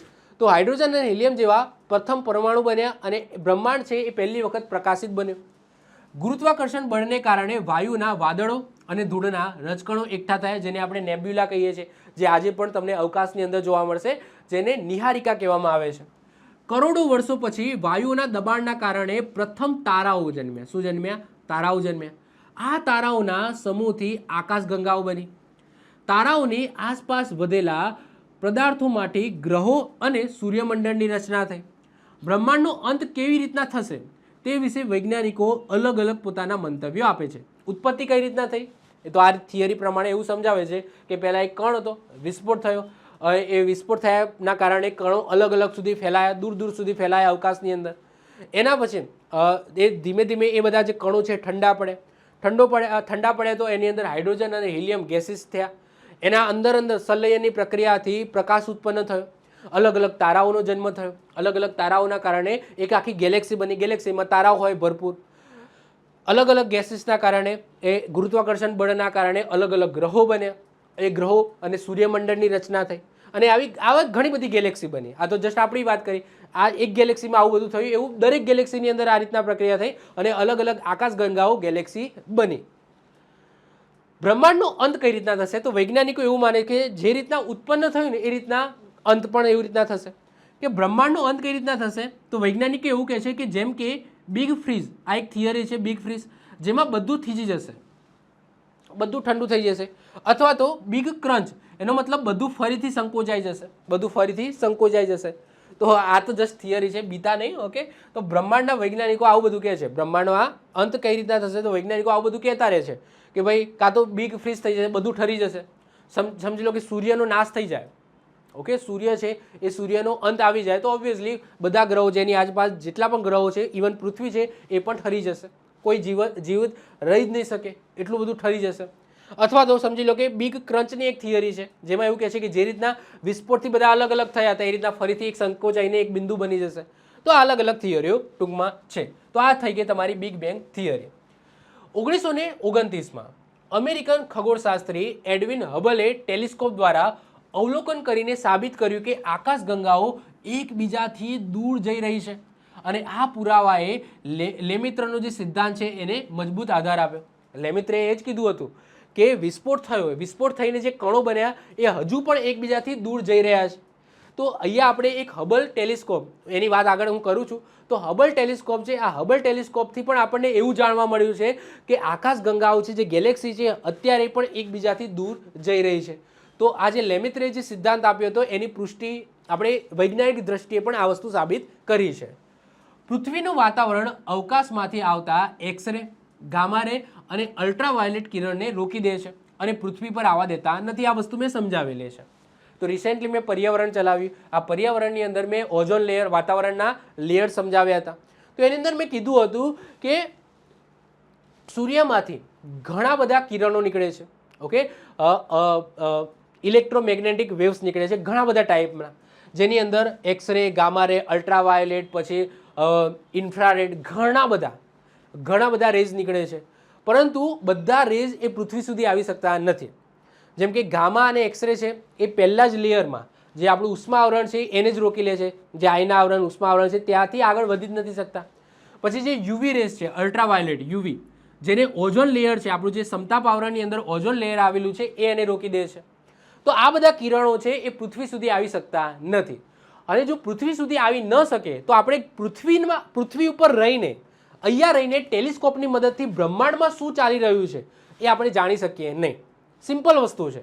જો એક્ઝામ્પલ તરીકે વાત કરું કે મને સામે દેખો કેમેરો છે. આ કેમેરો મને કેમ દેખાય છે? કેમેરો મને કેમ દેખાય છે? કારણ કે અહીંયા ટ્યુબલાઇટ લગાવેલી છે. આ ટ્યુબલાઇટમાંથી પ્રકાશ આવે છે. એ પ્રકાશ કેમેરા ઉપર પડે છે અને એ કિરણ મારા આંખમાં જાય છે ત્યારે મને દેખાય છે કે એ કેમેરો છે. ટૂંકમાં એ કેમેરાને જોવા માટે મારે પ્રકાશની જરૂર હોય. એટલે કે એ કિરણ અહીંયાથી જે પ્રકાશનું કિરણ છે એ પદાર્થ ઉપર પડે છે અને પછી મારા આંખની અંદર જાય છે ત્યારે વસ્તુ મને દેખાય છે કે એ પદાર્થ છે કોઈ. પરંતુ માની લો કે લાઇટ ના હોય, આ રૂમની અંદર અંધારું હોય, તો શું મને એ કેમેરો દેખાય? ઓબ્વિયસલી નથી દેખાવાનો. તો મારે એ જોવા માટે કોઈ પણ પદાર્થ છે પડ્યું છે, મારા જો આ રૂમની અંદર ઘણા બધા પદાર્થ પડેલા છે, પરંતુ આ રૂમની અંદર સહેજ પણ લાઇટ ના હોય તો હું એને જોઈ ના શકું. એટલે કે એ વસ્તુને જોવા માટે લાઇટની જરૂર છે અને એ લાઇટ એ પદાર્થ ઉપર પડશે, એનું કિરણ મારી આંખની અંદર જશે ત્યારે વસ્તુ મને દેખાશે. તો એવી જ રીતના બ્રહ્માંડની અંદર કોઈ ઘટના થાય છે, કોઈ પણ ઘટના થાય છે તો ત્યાંથી જે કિરણ નીકળે છે એ જો સમજી લો પૃથ્વી સુધી પહોંચે તો મને ખબર પડે કે એ બ્રહ્માંડની અંદર એવી કોઈ ઘટના થઈ. પરંતુ આ બધા કિરણો જે નીકળે છે પૃથ્વી પર કોઈ ઘટના થાય છે, બ્રહ્માંડની અંદર પૃથ્વી કે બ્રહ્માંડની અંદર કોઈ ઘટના થાય છે અને એનું કિરણ પૃથ્વી સુધી પહોંચી જ નથી શકતું, વાતાવરણ છે એ રોકી દે છે પૃથ્વીનું વાતાવરણ, તો હું પૃથ્વી ઉપર રહીને આ બ્રહ્માંડની અંદર શું ચાલી રહ્યું છે એ મને ખબર ના પડે. એટલા જ માટે ટેલિસ્કોપને ક્યાં મોકલવામાં આવે છે? અવકાશની અંદર મોકલવામાં આવે છે, એટલે કે પૃથ્વીના વાતાવરણની બહાર મોકલવામાં આવે છે. ખ્યાલ આવ્યો? તો કેમ આપણે ટેલિસ્કોપને પૃથ્વી ઉપર રહીને અવલોકન નથી કરતા બ્રહ્માંડનું? કારણ કે બ્રહ્માંડની અંદર જે પણ વસ્તુ, જે ઘટના બને છે એના કિરણો પૃથ્વી સુધી પહોંચી જ નથી શકતા, પૃથ્વીનું વાતાવરણ એને રોકી લે છે. આ ગામા કિરણો, અલ્ટ્રાવાયોલેટ કિરણો, એક્સરે કિરણો બ્રહ્માંડમાંથી નીકળે છે, પરંતુ એ પૃથ્વી સુધી પહોંચી જ નથી શકતા, એનું વાતાવરણ જ રોકી લે છે. તો આપણે પૃથ્વી ઉપર રહીને ટેલિસ્કોપની મદદથી બ્રહ્માંડનો અભ્યાસ ન કરી શકીએ. એટલા માટે આપણે ટેલિસ્કોપને ક્યાં મોકલવું પડે છે? અવકાશની અંદર મોકલવું પડે છે, પૃથ્વીના વાતાવરણની બહાર મોકલવું પડે છે. ક્લિયર? જો આ મેં કીધું એમ કે મને આ કેમ દેખાય છે, મને આ કેમ દેખાય છે આ ફૂલ? કારણ કે લાઇટ છે એના ઉપર પડે છે, એ કિરણ મારી આંખમાં જાય છે ત્યારે મને આ ફૂલ દેખાય છે. તો એવી જ કંઈ ઘટના છે. તો તેથી જો આ બધા કિરણોને પૃથ્વીનું વાતાવરણ રોકી લે છે, તેથી અવકાશીય ઘટના જેવી કે બ્લેક હોલ્સ, તારાઓ એકબીજા સાથે ટકરાય છે, આકાશગંગાની ઉત્પત્તિ વગેરે જાણવા માટે અવકાશમાં ટેલિસ્કોપ મોકલવામાં આવે છે. એના પાછળનું કારણ આ જ છે. વર્ષ 1990માં લો અર્થ ઓર્બિટમાં એક ટેલિસ્કોપ છે એ સ્થાપવામાં આવ્યું, જેનું નામ એડવિન હબલ, એટલે કે આ વૈજ્ઞાનિકના નામ ઉપર હબલ સ્પેસ ટેલિસ્કોપ રાખવામાં આવ્યું છે. આની વાત હમણાં આપણે કરીએ છીએ. હાલાકી અત્યારે તો જેમ્સ વેબ ટેલિસ્કોપ આવી ગયું છે, આનું સક્સેસર, આનું રિપ્લેસ કરી દેવામાં આવ્યું છે. હાલાકી અત્યારે આ પણ કામ કરે છે અને આનાથી પણ ચડિયાતું અત્યારે તમને એક ટેલિસ્કોપ જોવા મળશે, જેમ્સ વેબ ટેલિસ્કોપ. આ હબલ સ્પેસ ટેલિસ્કોપ આનાથી પણ એડવાન્સ લેવલનું, જે હમણાં હું વાત કરું છું. ઓકે, તો જુઓ અત્યારે આ જે બિગ બેંગ થિયરી છે એની પુષ્ટિ કરવા માટે હવે જો વૈજ્ઞાનિકોનો કોન્સેપ્ટ શું છે સમજો. વૈજ્ઞાનિકોનો કોન્સેપ્ટ શું છે કે આપણે બિગ બેંગ થિયરી છે, જ્યારે બિગ બેંગ થિયરી થઈ હશે, એટલે કે જ્યારે મોટો આ વિસ્ફોટ થયો હશે, તો એના કિરણો હજુ પણ વાતાવરણની અંદર હશે. એટલે કે એક્ઝામ્પલ તરીકે એ લોકો એવું માને છે કે સમજી લો કે એક્ઝામ્પલ તરીકે એવું માની લો કે સમજી લો કે અહીંયાથી કિરણો નીકળ્યા. ઓકે, અહીંયાથી સમજી લો, જો ટાઈમ ટ્રાવેલ કઈ રીતના થાય હું તમને સમજાવું. માની લો કે જે સૂર્ય છે ને, સૂર્યનું જે કિરણ નીકળે છે, સૂરજમાંથી જે કિરણ નીકળે છે એને પૃથ્વી સુધી આવતા 8 મિનિટનો સમય લાગે છે. વિચાર કરો, સૂર્યમાંથી જે કિરણ નીકળે છે, સૂર્યમાંથી જે કિરણ નીકળે છે એને પૃથ્વી સુધી આવતા 8 મિનિટનો સમય લાગે છે. 8 મિનિટ, 8 મિનિટનો સમયગાળો લાગે છે. એટલે કે તમે જે જોઈ રહ્યા છો, એકચ્યુઅલી જે પ્રકાશ તમને મળે છે, તમે બહાર નીકળો અને સૂર્યપ્રકાશ તમારા ઉપર પડે છે ને, એ પ્રકાશ એકચ્યુઅલી સૂર્યએ 8 મિનિટ પહેલાં કાઢ્યો હતો, તમને અત્યારે મળે છે એ સૂર્યપ્રકાશ. એટલે કે 8 મિનિટ પહેલાં સૂર્યએ જે પ્રકાશ કાઢ્યો એ 8 મિનિટ પછી પૃથ્વી પર સુધી પહોંચે છે. એટલો મતલબ કે સમયગાળો લે છે એ કિરણને પૃથ્વી સુધી પહોંચવા માટે. પરંતુ માની લો કે સમજી લો કે આ કિરણ નીકળ્યું, ઓકે, અને આ પૃથ્વી છે, આ પૃથ્વી સુધી પહોંચતા 8 મિનિટનો સમય લાગે છે. 8 મિનિટનો સમય લાગે છે. પરંતુ હું શું કરું, હું સમજી લો કે આ કિરણ જે નીકળ્યું, હવે હું અહીંયા એક ટેલિસ્કોપ ગોઠવી દઉં અને આ પ્રકાશને અહીંયા જ જોઈ લઉં, તો આ જે સમયગાળો છે, માની લો કે 4-5 મિનિટનો સમયગાળો છે, મારો બચી જાય. તો એનો મતલબ તો મેં ટાઈમ ટ્રાવેલ કર્યું ને. મતલબ કે પૃથ્વી ઉપરથી જોઈશ તો મને એ પ્રકાશ 8 મિનિટ પછી દેખાશે, પરંતુ હું હવામાં, અવકાશમાં જતો રહીશ અને અવકાશમાં એક ટેલિસ્કોપ ગોઠવી દઈશ અને અહીંયા હું જોઈ લઉં છું, આ પ્રકાશને અહીંયા જ જોઈ લઉં છું, તો એનો મતલબ મેં 2 મિનિટની અંદર એ પ્રકાશ જોઈ લીધો. તો આનો મતલબ તો મેં ટાઈમ ટ્રાવેલ કર્યું ને. શું કર્યું? Time travel. એટલે કે મેં મતલબ કે જે ભવિષ્યમાં થનારી ઘટના છે એને મેં પહેલાં જોઈ લીધી. તો ટેલિસ્કોપનો કોન્સેપ્ટ પણ એવો જ છે કે ટેલિસ્કોપ છે એને અવકાશમાં મોકલવામાં આવે છે અને અવકાશમાં દૂરની લાઇટો છે એને જોવા માટેનો મતલબ કે પ્રયાસ કરવામાં આવે છે કે દૂરની લાઇટો, એટલે કે જ્યારે બિગ બેંગ થિયરીની ઘટના થઈ હશે અને એમાંથી જે પ્રકાશ નીકળ્યા હશે, જે કિરણો નીકળ્યા હશે, જે રેઝ નીકળ્યા હશે, તો એ રેઝ હજુ પણ અવકાશની અંદર ક્યાંક ફરતા હશે, તો એને આપણે સમજી લો કે દૂર એવું કોઈ હાઈફાઈ ટેલિસ્કોપ છે એનાથી આપણે દૂરના કિરણોને જોઈએ, એને કેચઅપ કરીએ અને એનો અભ્યાસ કરીએ. તો એટલા માટે આ ટેલિસ્કોપ છે એ બનાવવામાં આવ્યા છે. અને મેં કીધું ને કે સૌથી પહેલાં ટેલિસ્કોપ હબલ સ્પેસ ટેલિસ્કોપ છે, પરંતુ આ અત્યારે જૂનું થઈ ગયું છે અને એના પછી અત્યારેનું જે નવું છે એ છે જેમ્સ વેબ સ્પેસ ટેલિસ્કોપ, જે તમે અહીંયા જોઈ શકો છો. આ છે હબલ સ્પેસ ટેલિસ્કોપ અને આ છે જેમ્સ વેબ ટેલિસ્કોપ. આ અત્યારનું લેટેસ્ટ છે. અત્યારે જે તમે હાઈફાઈ HD ક્વોલિટીની અંદર જે તમે અવકાશના તમે ઇમેજીસ જોવો છો ને એ અત્યારે આ જેમ્સ વેબ ટેલિસ્કોપ દ્વારા પ્રકાશિત કરવામાં આવે છે. હવે સાહેબ આ બંનેમાં ફરક શું છે? એક તો પહેલાં સાઇઝમાં ફરક છે, તમે જોઈ શકો છો. બીજી વસ્તુ કે આ જે હબલ સ્પેસ ટેલિસ્કોપ છે એ એક્સરે, ગામા અને અલ્ટ્રાવાયોલેટ કિરણોને જોઈ શકતું હતું. એક્સરે, ગામા અને અલ્ટ્રાવાયોલેટ કિરણોને જોઈ શકતું હતું. જ્યારે જેમ્સ વેબ ટેલિસ્કોપ છે એ આ કિરણોને તો જોઈ શકે છે, સાથે સાથે ઇન્ફ્રારેડ કિરણોને પણ જોઈ શકે છે. હવે સાહેબ આ ઇન્ફ્રારેડ હવે બધું ખબર ના પડી, જો સમજાવો. ઇન્ફ્રારેડ કિરણો ક્યારે ઉત્પન્ન થાય? જ્યારે કોઈ સપાટી ઉપર પડે. આ બધા કિરણો જ્યારે એક્સરે, ગામા, અલ્ટ્રાવાયોલેટ કોઈ સપાટી ઉપર પડે અને જ્યારે રિટર્ન થતા હોય ને, સપાટીથી રિટર્ન થતા હોય ને, ત્યારે એ ઇન્ફ્રારેડ બની જાય. ફરીથી રિપીટ કરું છું, સૂર્યમાંથી ઘણા બધા ટાઈપના ઇલેક્ટ્રોમેગ્નેટિક વેવ્સ નીકળે. જો આ થિયરી છે ને મેં પર્યાવરણની અંદર ઓઝોન લેયરવાળું જે મેં ચેપ્ટર લીધું હતું એની અંદર ડિટેલ્સમાં સમજાવી છે. જો લેક્ચર ના જોયો એટલા માટે હું ફરીથી સમજાવું છું. સૂર્યમાંથી ઘણા બધા ટાઈપના ઇલેક્ટ્રોમેગ્નેટિક વેવ્સ નીકળે છે, જેમાં એક્સરે આવી ગયું, ગામા આવી ગયું, અલ્ટ્રાવાયોલેટ આવી ગયું, ઘણા બધા ટાઈપના નીકળે છે. જ્યારે આ પૃથ્વી ઉપર પડે ને, જો આપણે પૃથ્વીની વાત કરીએ તો આ કિરણો, જો કે આ બે તો પૃથ્વી સુધી પહોંચી જ નથી શકતા.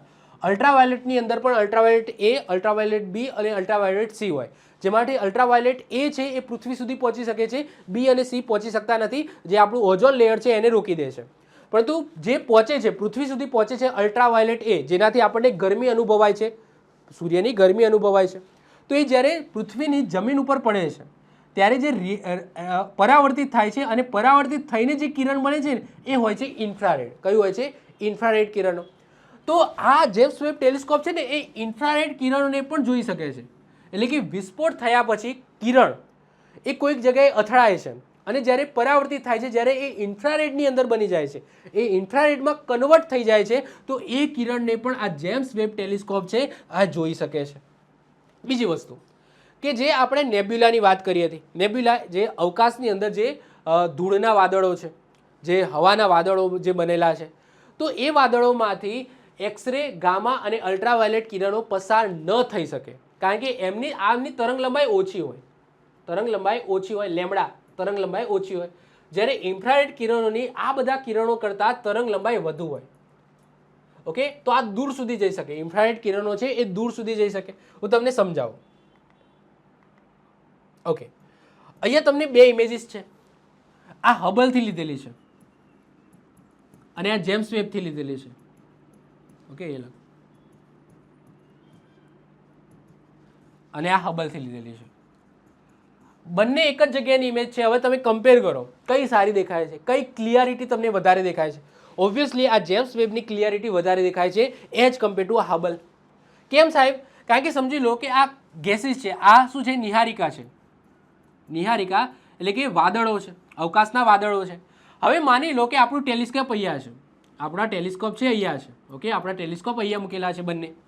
હવે આ સાઈડ, આ ધૂળના વાદળોના આ સાઈડ કોઈ ઘટના થાય છે, સમજી લો કે તારાની અંદર વિસ્ફોટ થાય છે, અથવા તો કોઈ સંલયનની ઘટના થાય છે, અથવા તો વિસ્ફોટની ઘટના થાય છે, તો એ ઘટનામાંથી ઘણા બધા કિરણો નીકળતા હશે, ઇન્ફ્રારેડ, એક્સરે, ગામાના બધા. તો એ બધા કિરણો છે ને, આ જે નેબ્યુલા છે, નેબ્યુલા એટલે કે જે નિહારિકા છે, એ એક્સરે કિરણો, પછી અલ્ટ્રાવાયોલેટ કિરણો અને ગામા કિરણોને પસાર થવા દેશે નહીં, રોકી દેશે. હવે ઓબ્વિયસલી એ કિરણો રોકી દીધા અહીંયા, તો અહીંયા જે ટેલિસ્કોપ છે એને મળશે જ નહીં, અને મળશે નહીં તો આ ટેલિસ્કોપને ખબર જ નહીં પડે કે આ વાદળોની પાછળ શું થયું. પરંતુ આમાંથી ઇન્ફ્રારેડ કિરણો નીકળે છે. કેવા? ઇન્ફ્રારેડ કિરણો છે એ આ જે હબલ ટેલિસ્કોપ છે ને એ કેચઅપ નથી કરી શકતું. પરંતુ હવે જે આપણે નવું બનાવ્યું છે જેમ્સ વેબ, એ ઇન્ફ્રારેડ કિરણોને પણ જોઈ શકે છે. ઇન્ફ્રારેડ કિરણોને, તો ઇન્ફ્રારેડ કિરણોની ખાસિયત એ છે કે એની તરંગ લંબાઈ વધારે છે, જે આ વાદળોમાંથી પણ પસાર થઈ જાય છે. ઇન્ફ્રારેડ કિરણો વાદળોમાંથી પણ પસાર થઈ જાય છે, અને વાદળોમાંથી પસાર થઈ જાય છે તો આ ટેલિસ્કોપ તો નહીં જોઈ શકે, કારણ કે એની અંદર ઇન્ફ્રારેડ કિરણોની ટેકનોલોજી છે જ નહીં. પરંતુ આની અંદર જેમ્સ વેબની અંદર ઇન્ફ્રારેડ કિરણો પણ જોઈ શકે છે. એટલા માટે આ ધૂળના વાદળોની પાછળ શું થઈ રહ્યું છે એ પણ ખબર પડશે. એટલા માટે આ વિઝ્યુઅલ તમે જુઓ, ક્લિયરિટી તમે જુઓ બંનેની. આ ઓરિજિનલ ઇમેજ છે, મેં બનાવી નથી, કે એઆઈ દ્વારા બનાવેલી નથી, આ ઓરિજિનલ ઇમેજ છે, નાસા દ્વારા પબ્લિશ કરેલી ઇમેજ છે. ઓકે, આ હબલમાંથી, આ જેમ્સ વેબમાંથી, બંને એક જ જગ્યાની ઇમેજીસ છે, પરંતુ તમે ડિફરન્સ જોઈ શકો છો. ક્લિયરિટી, આની અંદર તારા, સ્ટાર ને બધું કેટલું ક્લિયર દેખાય છે. આની અંદર તમે જો વાદળો છે. ક્લિયર? ટૂંકમાં ઘણા બધા કિરણો નીકળતા હોય તો ટૂંકમાં ટેકનોલોજીની વાત કરું તો ટેકનોલોજીમાં કંઈક એવું છે કે હબલ સ્પેસ ટેલિસ્કોપ છે એ આ બધા કિરણોને જોઈ શકે છે, અલ્ટ્રા ઇન્ફ્રારેડ કિરણોને જોઈ શકતા નથી. એટલા માટે જે આ તો વાદળો રોકી દે તો અમને કંઈ દેખાવાનું નથી, પરંતુ ઇન્ફ્રારેડ કિરણો વાદળોની આરપાર નીકળે છે અને એને આ જેમ્સ વેબ ટેલિસ્કોપ છે એ જોઈ શકે છે. આ ક્યારે લોન્ચ કરવામાં આવ્યું હતું? 1990માં લોન્ચ કરવામાં આવ્યું હતું અને એવું કહેવાય છે કે 2030ની અંદર રિટાયર થઈ જશે. તો અત્યારે હું જ્યારે લેક્ચર લઉં છું ત્યારે બંને ટેલિસ્કોપ વર્કિંગમાં છે, બંને ટેલિસ્કોપ વર્કિંગની અંદર છે. 2030માં રિટાયર થઈ જશે. અને વાત કરીએ આની તો 2021માં લોન્ચ કરવામાં આવે અને વર્કિંગની વાત કરીએ તો 20 વર્ષ સુધી કામ કરશે. એટલે કહેવાય છે 2040ની આસપાસ આ જેમ્સ વેબ કામ કરશે. સૌથી મોટો ફરક શું છે ખબર છે? આ જે ટેલિસ્કોપ છે ને એ પૃથ્વીના ઓર્બિટની અંદર 570 કિલોમીટરના અંતરમાં જ છે. એટલે કે પૃથ્વીની નજીક આને શું કરવામાં આવ્યું છે તો પ્રક્ષેપિત કરવામાં આવ્યું છે, એને સ્થાન મળેલું છે. આ પૃથ્વીની નજીક જ છે, 570 કિલોમીટર. સાહેબ, આપણા જે સ્પેસ સ્ટેશન છે ને, સ્પેસ સ્ટેશને ઘણી વખત આ ટેલિસ્કોપને રિપેર કર્યું છે જઈને. આ રિપેરેબલ છે, આ રિપેરેબલ છે. કેમ? કારણ કે આ પૃથ્વીની નજીક છે. તો અવકાશની અંદર જે આપણું સ્પેસ સ્ટેશન છે ને, આ સ્પેસ સ્ટેશનમાંથી બહાર આવીને જે પેલા વૈજ્ઞાનિકો શું કહેવાય, જે પણ કહેવાતું હોય તો એસ્ટ્રોનોઇડ કે જે પણ તમે કહો, તો એમને આ ટેલિસ્કોપને રિપેર કર્યું છે કારણ કે આ પૃથ્વીની નજીક છે. પરંતુ આનું ઇન્ટેન્શન શું હતું કે આ પૃથ્વીથી દૂર લઈ જવાનું છે, દૂર, મેક્સિમમ દૂર લઈ જવાનું. અને આપણી જે બિગ બેંગ થિયરી અને દૂર ગેલેક્સીથી, મતલબ કે આપણી ગેલેક્સીમાં મેક્સિમમ જેટલું દૂર થાય એટલું દૂર લઈ જઈને ત્યાંની ઘટનાઓ છે એને કેચઅપ કરવાનું છે. તો પૃથ્વીથી 15 લાખ કિલોમીટર દૂર છે. તો આ કદી પૃથ્વી પર પાછું નહીં આવે, આ પૃથ્વી પર પાછું નહીં આવે. આ માણસો નહીં પહોંચી શકે. ટૂંકમાં આનું ઇન્ટેન્શન જ એ હતું કે આને પૃથ્વીથી એટલું દૂર મોકલવાનું છે અને ત્યાંથી આપણને શું મોકલશે, ઇમેજીસને બધું મોકલશે. બીજી વસ્તુ કે આની અંદર એવી ટેકનોલોજી છે કે એ પોતાની જાતને રિપેર કરી શકે. આ હબલ સ્પેસ ટેલિસ્કોપમાં એવી ટેકનોલોજી છે આની અંદર કે જાતે રિપેર કરે, અને માણસની રિપેરિંગની જરૂર નથી. આને તો માણસે કેટલી વખત રિપેર કર્યું, ઓકે, સ્પેસ સ્ટેશનમાં જઈને, પરંતુ આની અંદર તો જાતે રિપેર થાય એવી ટેકનોલોજી છે. બીજી વસ્તુ, આની અંદર એલ્યુમિનિયમ અને મેગ્નેશિયમનો ઉપયોગ થયો છે. આની અંદર મેક્સિમમ એલ્યુમિનિયમ મેગ્નેશિયમનો ઉપયોગ થયો છે, જ્યારે આની અંદર ગોલ્ડનો ઉપયોગ થયો છે. હવે ગોલ્ડ અને એલ્યુમિનિયમ મેગ્નેશિયમનો શું મતલબ કે ઇન્ટેન્શન શું છે? જો પરાવર્તન કહેવાય છે કે ગોલ્ડ છે ને એ 99% પરાવર્તન કરે, પ્રકાશનું 99%. વિચાર કરી લો, એટલે કે 99% કેચઅપ કરી શકે પ્રકાશને, મેક્સિમમ કેચઅપ કરી શકે અને બેસ્ટમાં બેસ્ટ ઇમેજીસ આપણને આપી શકે. જ્યારે એલ્યુમિનિયમ મેગ્નેશિયમ છે એટલું બધું પરાવર્તિત કરી શકે ને ક્લિયરિટી તમને ના મળે. બીજી વસ્તુ મિરર એટલે કે કેમેરાની સાઇઝ. ઓકે, આગળ જે કેમેરો છે એની સાઇઝ તો 2.4 મીટર છે, જ્યારે આની અંદર મિરર તમે જો 6.5 મીટરનો કેમેરો લગાવેલો છે. ટેમ્પરેચર, તાપમાનની વાત કરીએ તો આ જે ટેલિસ્કોપ છે એનું તાપમાન 20°C રહેવાનું છે, કારણ કે આની અંદર એલ્યુમિનિયમ મેગ્નેશિયમનો યુઝ થયો છે. જ્યારે આ વધારે ગરમ થતું નથી અને -230°C સુધી પણ વાંધો આવે એવો નથી. તો તમે જોઈ શકો છો. ઓકે, બીજી વસ્તુ કે આ જેમ્સ વેબ ટેલિસ્કોપની અંદર સૂર્યના કિરણોથી રક્ષણ મેળવવા માટે પણ ત્યાં એવી ટેકનોલોજી આપેલી છે, હું તમને બતાવું. ઓકે, સૌથી પહેલાં ચલો આની વાત કરી લઈએ, પછી હું તમને બતાવું. જો હવે આ છે તમારું જેમ્સ વેબ ટેલિસ્કોપ. તમે જુઓ એની સાઇઝ, તમે જુઓ આ માણસો છે, દેખાય છે? આ માણસો છે. તો એના કમ્પેરિઝનની અંદર તમે જોઈ શકો છો આ ટેલિસ્કોપ કેટલું મોટું છે. હબલ સ્પેસ ટેલિસ્કોપની વાત કરીએ તો 100 ગણું વધારે શક્તિશાળી છે as compare to Hubble space. આ ટેલિસ્કોપ 13 બિલિયન પ્રકાશ વર્ષ દૂરથી આવતા કિરણોને જોઈ શકે છે. વિચાર તો કરો, 13 બિલિયન પ્રકાશ વર્ષ દૂરથી આવતા કિરણોને જોઈ શકે છે. અને આ ટેલિસ્કોપને એટલા માટે ટાઈમ મશીન પણ કહેવામાં આવે છે. પહેલા હજુ આ પૃથ્વી સુધી એ કિરણો નથી પહોંચ્યા, અગાઉ જઈને જોઈ આવશે. ગોલ્ડનો ઉપયોગ, આની અંદર સોનાનો ઉપયોગ કરવામાં આવ્યો છે, જે પ્રકાશનું 99% પરાવર્તન કરે છે. આ ટેલિસ્કોપમાં માત્ર, તમને એવું લાગશે કે આટલું બધું ગોલ્ડનો યુઝ કર્યો, ના સાહેબ, માત્ર 48 ગ્રામ સોનાની પાતળી પરત ચડાવવામાં આવી છે, પાતળી પરત. આ ટેલિસ્કોપ ઇન્ફ્રારેડ કિરણ ઉપર પણ કામ કરે છે, જેથી તાપમાન ઓછું રાખવા તેને પૃથ્વીથી 15 લાખ કિલોમીટર દૂર સ્થાપિત કરવામાં આવ્યું છે. આ સાથે આ ટેલિસ્કોપને સૂરજના કિરણથી બચાવવા માટે 5 મોટા સનશીટ લગાવવામાં આવે છે. હું તમને બતાવું, જો આ રહ્યા દેખાય છે આ રહ્યા સનસીટ. ઓકે, તો સૂર્યના કિરણોથી બચાવવા માટે સનસીટ 5 સનસીટ પણ લગાવવામાં આવ્યા છે. કોસ્ટની વાત કરીએ તો ખર્ચો કેટલો થયો સાહેબ? ખર્ચો તો થાય ને, 75,000 કરોડ રૂપિયાથી આ બનેલું છે. અને લોન્ચની વાત કરીએ તો 25 ડિસેમ્બર 2021માં ફ્રેન્ચ કંપની એરિયન સ્પેસ દ્વારા આને લોન્ચ કરવામાં આવ્યું હતું. ઓકે, હું તમને એ પણ કહી દઉં કે આ કોના દ્વારા બનાવવામાં આવ્યું છે. આ જે હબલ સ્પેસ ટેલિસ્કોપ છે ને, આ હબલ સ્પેસ ટેલિસ્કોપ એ NASA plus European space agency, okay, US એટલે યુરોપિયન સ્પેસ એજન્સી લખેલું છે. જ્યારે આની વાત કરીએ તો NASA plus European space agency plus Canadian space agency, okay, ત્રણે ભેગા મળીને કરેલું છે launch. Okay, European space agency, NASA plus Canadian space agency, જ્યારે આ NASA plus European space agency દ્વારા લોન્ચ કરવામાં આવ્યું હતું. ઓકે, તમે જોઈ શકો છો આ રીતના લોન્ચ કરવામાં આવ્યું. પહેલાં અંદર આ રીતના હતું, પછી અવકાશની અંદર જઈને પછી એ ખુલ્યું હતું. ઓકે, શરૂઆતમાં આ રીતના બંધ હતું, બંધ લઈ ગયા હતા, પછી હવામાં છોડ્યું અને પછી એ ખુલ્યું આ રીતના. ઓકે, આ રીતના પછી ખુલ્યું, સમજો છો? ઓકે, તો આ રીતના પ્રક્ષેપિત કરવામાં આવ્યું. થોડી ઇમેજીસ બતાવું છું. જો આ જેમ્સ વેબની છે, આ હબલ સ્પેસની છે, આ બંને જેમ્સ વેબની છે. ઓકે, જેમ્સ વેબમાં તમે જોઈ શકો છો આ બ્લેક હોલ છે. આ તો બ્લેક હોલની કેટલી સરસ મજાની ઇમેજીસ લીધી છે. આ અલગ અલગ ગેલેક્સી છે સાહેબ, ગેલેક્સીની ઇમેજીસ છે. તમે વિચાર કરો કેટલી બધી ગેલેક્સી છે. આ દેખાય છે આ ટપકા, એકચ્યુઅલી આ બધી ગેલેક્સીઓ છે. આ બધી ગેલેક્સીમાંથી એક આપણી ગેલેક્સી, એમાં ઘણા બધા તારાઓ, એમાંથી આપણું સૌરમંડળ, એમાંથી આપણો એક ગ્રહ પૃથ્વી.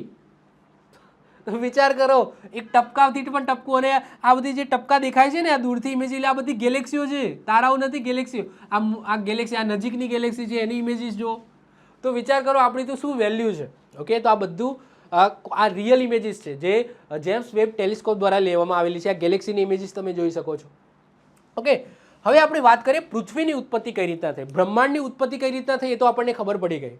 હવે આપણે વાત કરીએ કે પૃથ્વીનો જન્મ કઈ રીતના થયો, તો એની થિયરી શું છે. જો આ બધી થિયરીઓ છે, હજુ સુધી ફૂલ એમ ફાઇનલ કોઈ પુષ્ટિ થઈ નથી, બધી થિયરીઓ ચાલે છે, વૈજ્ઞાનિકો બધું કહે છે, પણ જ્યાં સુધી એ વૈજ્ઞાનિકને ખોટું પાડવા માટે કોઈક નવું ના સંશોધન થાય ત્યાં સુધી એ વૈજ્ઞાનિક, છેલ્લે જે વૈજ્ઞાનિકે જે કીધું એને આપણે માનવું પડે. ઓકે, તો પૃથ્વીના ઉત્પત્તિની વાત કરીએ તો વૈજ્ઞાનિકોના પુરાવા મુજબ પૃથ્વીનું નિર્માણ આશરે આજથી 4.54 અબજ એટલે કે 4.54 બિલિયન વર્ષ પહેલાં થયું હતું. સૌથી પહેલાં શું થયું? સૌર નેબ્યુલા એટલે કે સોલર નેબ્યુલાની શરૂઆત થઈ. નેબ્યુલાનો મતલબ શું થાય? ધૂળનું વાદળ. બ્રહ્માંડમાં એક વિશાળ ગેસ અને ધૂળના વાદળ બન્યું, જેને નેબ્યુલા કહેવામાં આવે છે, જેને નિહારિકા પણ કહેવામાં આવે છે. આ વાદળ ફરતું ગયું અને ગુરુત્વાકર્ષણના કારણે કેન્દ્રની અંદર ભેગું થયું. બ્રહ્માંડમાં શું થયું? એક વિશાળ ગેસ છે, ધૂળનું વાદળ થયું, નેબ્યુલા કહેવામાં આવે છે. આ વાદળ છે ગુરુત્વાકર્ષણના કારણે ભેગું થયું. કેન્દ્રમાં સૂર્ય બન્યો. ઓકે, સૌરમંડળમાં કેન્દ્રમાં સૂર્ય બને. સૂર્ય શું છે? એક તારો છે. સૂર્ય શું છે? એક તારો જ છે. બાકી રહેલા ધૂળ અને ગેસના કણો એકબીજા સાથે જોડાઈને અથડાઈને નાના નાના ખડકો બને. પહેલાં આવું થયું. બીજા સ્ટેપમાં શું થયું? પૃથ્વીનું નિર્માણ. પૃથ્વીનું નિર્માણ કઈ રીતના થયું? તો જેમ જેમ આ ખડકો વધતા ગયા તેમ તેમ તેઓ ગુરુત્વાકર્ષણ બળથી મોટા થતા ગયા, અને લાખો વર્ષની આ પ્રક્રિયાને શું કહેવામાં આવે છે? એક્રેશન કહેવામાં આવે છે. શરૂઆતમાં પૃથ્વી એક પીગળેલા લાવા જેવી ગરમ ગોળા સમાન હતી, તમે જોઈ શકો છો. પછી ભારે ધાતુઓ એટલે કે લોખંડ અને નિકલ પૃથ્વીના કેન્દ્રમાં ગઈ અને શું બનાવ્યું? કોર બનાવ્યો. ઓકે, આપણે પૃથ્વીની આંતરિક રચના જોવાની છે, એની અંદર હું ડિટેલ્સમાં વાત કરીશ. તો કોર બનાવે, કોરનો ભાગ બન્યો. હલકા તત્વો ઉપર રહ્યા, જેનાથી પૃથ્વી ઉપર સપાટી એટલે કે એનો શું બન્યો? પોપડો બન્યો, જે આપણે અત્યારે જમીન તમે કહો છો એ. પછી થિયાનો વિસ્ફોટ અને ચંદ્રનો જન્મ કઈ રીતના થયો? તો વૈજ્ઞાનિકો એવું માને છે કે પૃથ્વીના નિર્માણના થોડા સમય પછી થિયા નામનો મંગળ ગ્રહ જેવો એક વિશાળ પદાર્થ છે એ પૃથ્વી સાથે અથડાયો, અને આ ભયાનક વિસ્ફોટથી પૃથ્વીના ટુકડા અવકાશમાં ફેલાયા, અને ગુરુત્વાકર્ષણના કારણે આ ટુકડાઓ ફરીથી જોઈન્ટ થયા અને ચંદ્રની રચના થઈ. આ બધી થિયરી છે. ઓકે, આવું બધા વૈજ્ઞાનિકો માને છે. એના પછી વાતાવરણ અને મહાસાગરોનું નિર્માણ. જ્વાળામુખી ફાટવાને કારણે પૃથ્વીના અંદરથી કાર્બન ડાયોક્સાઇડ, નાઇટ્રોજન અને વરાળ બહાર નીકળી, જેને આદિ વાતાવરણ બનાવ્યું. આદિ એટલે કે સૌથી પહેલી વખત વાતાવરણ બનાવ્યું. ત્યારે ઓક્સિજન હતો નહીં. ઓકે, ત્યારે ઓક્સિજન હતો જ નહીં. પાણી પૃથ્વી પર પડતા લાવા લાવા એ બર્ફીલા ધૂમકેતુઓ અને ઉલ્કાઓ પાણી લાવ્યા. જેમ જેમ પૃથ્વી ઠંડી પડી તેમ તેમ વરાળનું વરસાદમાં રૂપાંતરણ થયું અને વર્ષો સુધી સતત પડેલા વરસાદથી આ મહાસાગરો ભરાયા. આ થિયરી જ છે. ઓકે, જસ્ટ વાંચી લેવાની. જીવનની શરૂઆત કઈ રીતના થઈ? તો આશરે 3.8 થી 4 અબજ વર્ષ પહેલા મહાસાગરોના ગરમ પાણીમાં પ્રથમ એક કોષી એટલે કે સિંગલ સેલ્ડ ઓર્ગેનિઝમ્સ પેદા થયું અને ત્યારબાદ સાયનોબેક્ટેરિયાએ પ્રકાશ સંશ્લેષણ દ્વારા ઓક્સિજન છોડવાની શરૂઆત કરી, જેનાથી વાતાવરણની અંદર ઓક્સિજન વધ્યો અને જટિલ સજીવોના વિકાસ માટેનો રસ્તો ખુલ્યો. ઓકે, તો આ બધી થિયરી છે કે પૃથ્વીની ઉત્પત્તિ આ રીતના થઈ હશે. ઓકે, તો આ સાથે આપણો પહેલો લેક્ચર બ્રહ્માંડની ઉત્પત્તિ અહીંયા પૂર્ણ થાય છે. હાલાકી આ લેક્ચરની અંદર બધી મન કહાનીઓ જ કહેવાય. ઓકે, જ્યાં સુધી સાબિત ના થાય ત્યાં સુધી કહાની જ આપણે કહી શકીએ. બધા વૈજ્ઞાનિકોએ આ બધું કીધું કે આ રીતના પૃથ્વીની ઉત્પત્તિ આમ થઈ હશે, આમ થઈ હશે, આમ થઈ હશે. ઓકે, તો આપણે માની લેવાનું જે છેલ્લા વૈજ્ઞાનિકે જે કીધું હોય અને જે થોડું ઘણું પણ મેચ થતું હોય સંશોધન અંતર્ગત, તો એ આપણે માનવું પડે. તો એ આપણી બ્રહ્માંડની ઉત્પત્તિનો આ પહેલો લેક્ચર છે, એ અહીંયા પૂર્ણ થાય છે. નેક્સ્ટ લેક્ચરની અંદર આપણે સૂર્ય, અલગ અલગ ગ્રહોની વાત કરીશું, ધૂમકેતુની વાત કરીશું, ઉલ્કાઓની વાત કરીશું, બ્લેક હોલ્સની વાત કરીશું. અલગ અલગ ચર્ચાઓ આપણે નેક્સ્ટ લેક્ચરની અંદર કરવાની છે. તો મળીશું નેક્સ્ટ લેક્ચરમાં. બાય, ઓલ ધ બેસ્ટ, જય હિન્દ, જય ભારત.